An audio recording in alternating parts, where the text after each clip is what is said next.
Hello, this is part 2 of making a custom controller out of an old flight stick.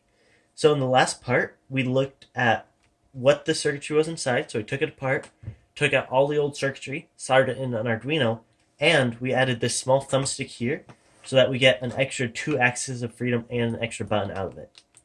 So with this, we get one big joystick to play with, this one trim pot on the side, because remember, these two change the center point of the big joystick, and this small thumbstick on the side for another 2 degrees of freedom. So what we're going to do in this part is we're going to look at how we're going to program it to take all the data from the potentiometers and the buttons and make it into readable serial data for our computer to interface with. Alright, so let's look at the first step in getting this calibrated.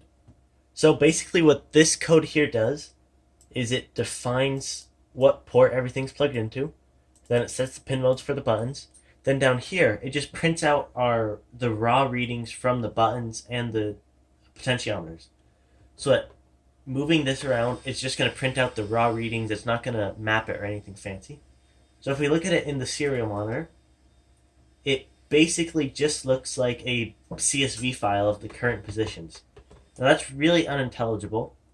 So if we go to the serial plotter instead, we get a much nicer representation. So you can see as I move the main axis, or the vertical axis of the main joystick, it moves back and forth. Horizontal, the trim pot, and the 2 other axes. And this one, the secondary axis horizontal, actually has a slight problem, because it can move in this direction fine, but it can just barely move at all in that direction.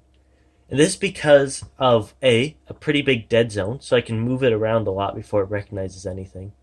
You can see that in the vertical. And B, this little lip right here, it catches, so this can't move all the way down. So our next step is going to be to map all these values between 0 and 100, which is the values I want to interface with the computer. Alright, let's look at what we're going to do to map it between 0 and 100. Now you might just think it's as simple as, say this is our graph from 0 to 1023 up here. Those are the values that the analog read of an Arduino goes back. Let's say the potentiometer reaches between here around 200 and all the way up to 123. So you might think it's as simple as just plugging that to the map function of an Arduino and saying, take this value, map it from 200 to 1023, and map that to negative 100 down here and positive 100 over here. Now that's not quite right. So if we imagine the center point of this axis, though, isn't in the middle. Say it's like way over here.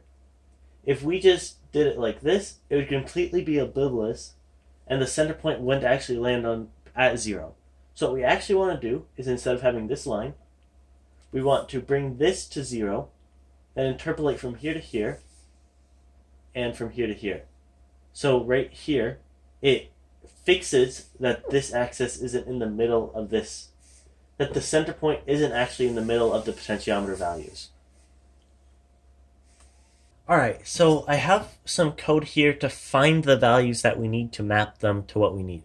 If you remember from the last segment, we need to find the minimum range of the potentiometer, the maximum range, and where it lands in the center. So if we look at the code here, it is all the same here until we get to here. First, it finds the current value of the potentiometer we're reading, and we'll start with the main vertical, so this axis. And it says if you're smaller than the min value, which we define up here to be a big number, then set the min value to our current value. If you're bigger than the max value, set the max value to be the current value. Then here it just prints it out. So if we look in the serial monitor, right now it's saying just about 629. If we push it all the way forward, now it says the max is 1023. Pull it all the way back, min is 0. Then it centers right at 629. So with that, we can use the graph we just looked at to make the map. Alright, so I have the code written for that graph that I showed you earlier. So first up here, I've defined all the variables of the min, max, and mids that we just found. Then down here, I have a function called interpolate. Now this function takes in the value, the value that the potentiometer is currently at, the min value we found, the mid value we found, and the max value we found. What it does is ask, or put in an if statement, if the value is less than the mid value, so if we're lower than the middle, we return the value mapped between the min and mid. So this is going to take the value. If it's 50% between the min value and the mid value, it's going to return negative 50. So it maps the value to negative 100 to 0.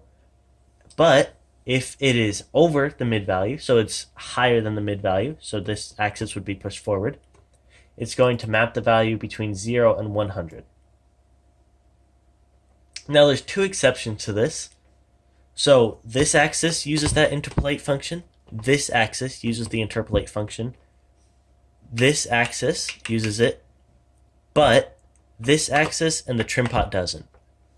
This is because these don't have the full value reading like the rest of them.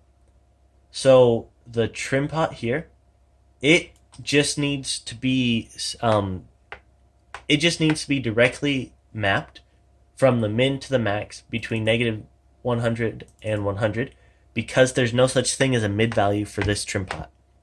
And with this thumbstick, it just needs to be mapped between 0 and 100 because remember, this little lip here on the plastic that we can't do anything about prevents it from being pushed far enough this way for it to register anything.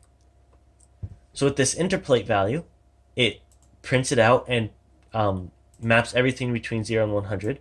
So we can look at that. Let's upload it.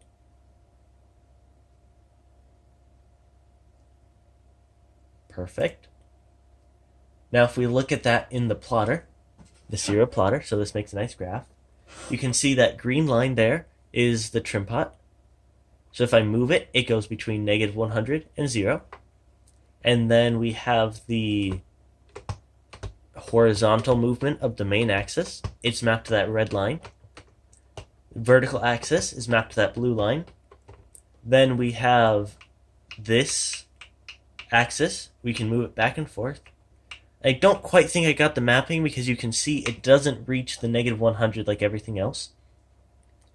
Then this other axis, it can go anywhere between 100 and 0, but it can't go below 0 because remember that lip is still there to block it.